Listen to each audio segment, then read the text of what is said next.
Welcome to the Thoughtful Leader podcast. My name is Ben Brearley. I'm a leadership coach and the founder of Thoughtful Leader. The Thoughtful Leader podcast is all about short, sharp leadership advice because thoughtful leadership is good leadership. Welcome to episode 220 of the Thoughtful Leader podcast. In this episode, I'm going to provide some tips for all you nice leaders out there. Now, there's nothing wrong with being nice, but I think sometimes nice leaders have a stigma that they aren't cut out for the tough work of leadership. And I think that's quite annoying because it can reduce opportunities if people are making decisions based on their preconceptions about what you can and cannot do. So I've got some tips for you. Let's get into them right now. We've all come across them in the workplace. Pleasant, friendly leaders who are lovely to deal with, easy to work with, and very helpful. They are a delight, in fact. These are the nice leaders of the world, but these nice leaders have their challenges too, and one of them is sometimes being perceived as too nice. So in this episode, I'm going to take a look at the plight of those nice leaders out there and some considerations to keep in mind if you are a nice leader struggling with this challenge. Now, firstly, there's nothing wrong with being nice. Personally, I like dealing with nice people, and many teams enjoy working for a pleasant, kind leader. However, the challenge that nice leaders face often comes down to perception. People look at them and say they are too nice. This doesn't really mean much, but beneath it lies an implication. The perception can be that a nice leader can't do the tough stuff. This might be like having a difficult conversation or holding people accountable. The perception can also be that nice leaders will let their emotions get in the way of doing what needs to be done. And unfortunately, perception is reality. If people who have these perceptions are in a position to make decisions about your capability or your career, you could find yourself at a disadvantage. And there's a related post I'd get you to check out too. If you're struggling as a kind leader, ask yourself these 3 questions. You can see that in the show notes page, which today will be thoughtfulleader.com/220. Now, I'm not going to say that nice leaders can't do the tough things, but sometimes other people don't think they can. So in this episode, I'm going to look at some considerations for the nice leaders out there to see if we can improve the situation. The first thing I'd suggest is that nice leaders should reframe what nice is. Sometimes nice leaders do resist taking difficult actions because they are concerned about hurting someone's feelings or creating conflict. Now, it's important to be able to clearly define what nice is in the context when it comes to leadership. Now, let's go with the definition of good-natured and kind from an online dictionary. Now, good-natured is good for leadership and points to being agreeable and easy to work with.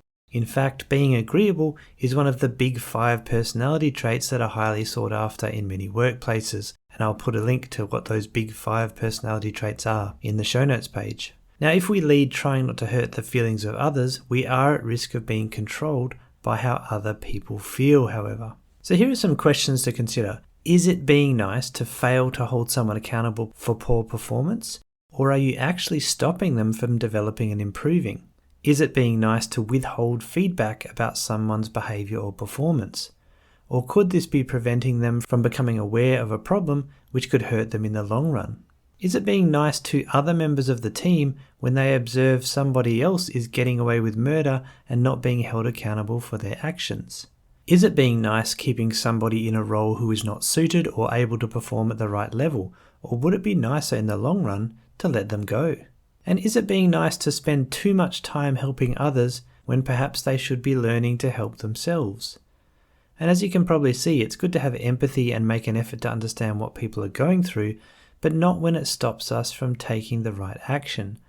So being nice can have its limits until you reframe what nice is. The second tip I have for nice leaders is to talk more about results. Something I've noticed about nice leaders is that they are often more people-focused than results-focused. In other words, they tend to pay closer attention to the well-being of the people and the dynamics of the team than on the outcomes the team is supposed to achieve.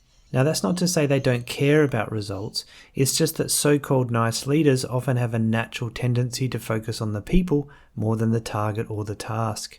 And in general, I'd say this is positive. I often feel that if you look after the people, the targets will take care of themselves because your team will be working well and they'll feel good about their roles. But this can become a negative situation when you are perceived as being too nice. So the solution is to try to become more intentional about speaking about results to your boss, your colleagues, and your team. Talk about the targets, talk about how you're tracking, and what you'll be doing to make sure you hit them. You might have noticed that many of the leaders society holds in high esteem in the world are the go-getters who will make the hard calls to get results. Now let's think of the late Steve Jobs for a second. He tended to have a hard-nosed quality about him that seemed to lead to good business results. He was perceived as visionary, extremely driven, but also autocratic in his leadership style. Guy Kawasaki made these comments about working for Jobs in a CNBC article, which I'll link to in the show notes page. He said, "He demanded excellence and kept you at the top of your game. It wasn't easy to work for him. It was sometimes unpleasant and always scary, but it drove many of us to do the finest work of our careers." Now, I'm not for a second saying that you should change your personality. It's about achieving the right balance. And someone who I think achieved this balance very well was the recent Prime Minister of New Zealand, Jacinda Ardern. From my observations, she had a way of being able to make difficult calls, especially during the COVID pandemic, while also managing to show empathy for the people that would be impacted. Now, in my view, she maintained an excellent balance between people and action focus, and as a result, she did seem to be very highly regarded during her time as Prime Minister. So what could you do to add a little Steve Jobs to your leadership to counter the perceptions of being too nice? The third thing I'd suggest for nice leaders is to acknowledge their emotions. Now, as one of the nice leaders out there, if you need to have a difficult conversation or make a tough decision, you might feel pretty rotten about it. You might feel sympathy for the people impacted, fearful of their reaction, or even shame for putting people through a tough time. However, it's one thing to be guided by our emotions and quite another to be a slave to them. There's nothing wrong with feeling our emotions, whatever they are, but there is a problem when we let them rule us.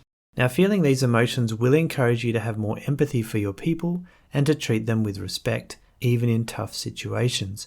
Rather than disregard the human side, you can lean into it. Your people might not like what's happening, but they'll be able to respect you for the way you've handled it.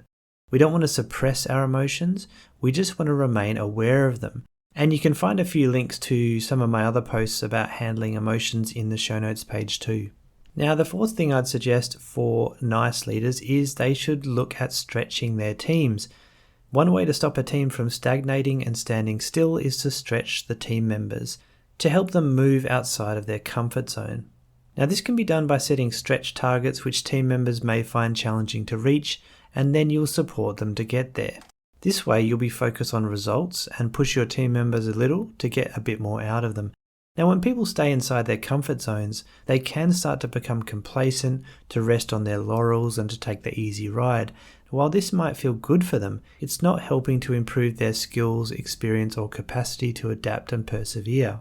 So once again, is it being nice to let your team cruise to achieve their goals? Or would it be nicer to support them to stretch and become better versions of themselves? Now, personally, I've become very aware of this with my own work. I like to be prepared and to plan. It makes me feel more comfortable and self-assured, and then I show up and do my best work. Now, I'm running my own business, so I can turn down work whenever I like. I can plan my week so that I'm not busy, working continuously so that I can prepare and plan for upcoming work. However, there's a problem with taking too much of a conservative approach. Sometimes I can feel myself becoming too comfortable and find myself aiming for a completely stress-free existence. And that's why when a request comes in to do some work which would give me limited preparation time, I sometimes choose to accept it anyway. This helps me to push myself and demonstrate that I can still adapt and perform under pressure. Otherwise, I may slip firmly into my comfort zone where progress and growth can be limited. But when you push yourself, your comfort zone gets larger and you can do more than you thought possible. So what could you do to stretch your people so that they can become better versions of themselves?